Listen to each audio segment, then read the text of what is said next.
Herkese salam, kanalıma ve yeni videoma hoş geldiniz. Bugün sizinle kışlık kompotlarımı xarab olmadan, qıcqırmadan, en əsasda bankaları bir-bir qaynatmadan necə hazırladığımı sizə göstərmək istəyirəm.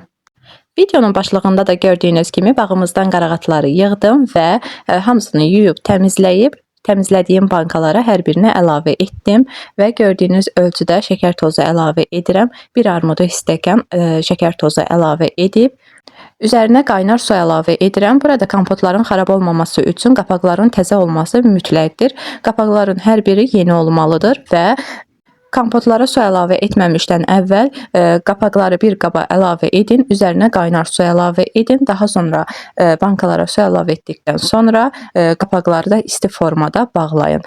Bu formada etsəniz kompotlarınızda heç bir xarab olma, qıcqırma olmayacaq və təbii ki, meyvələrinizin də çürük olmaması lazımdır.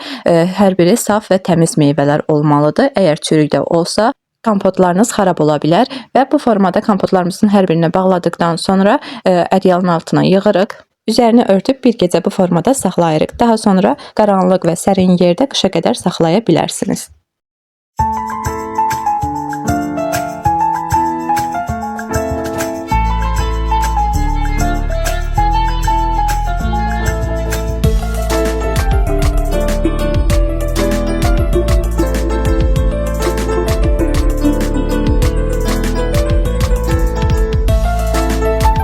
Burada isə xartut kompotu hazırlayıram.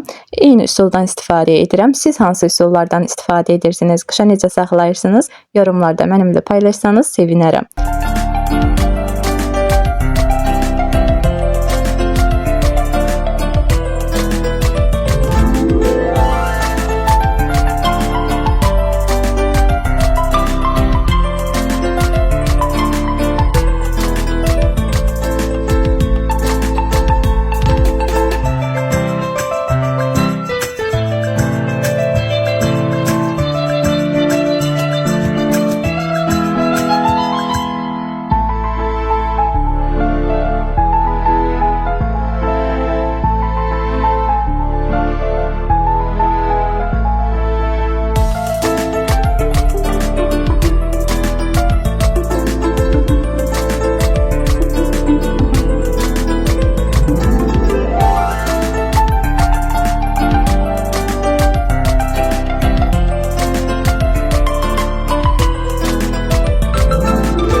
Videomu sona qədər izlədiyiniz üçün hər birinizə təşəkkür edirəm. Yeni reseptlər üçün kanalıma abunə olmağı, fikirlərinizi mənimlə bölüşməyi və videomu bəyənməyi unutmayın. Gələn videolarda görüşənədək hələlik.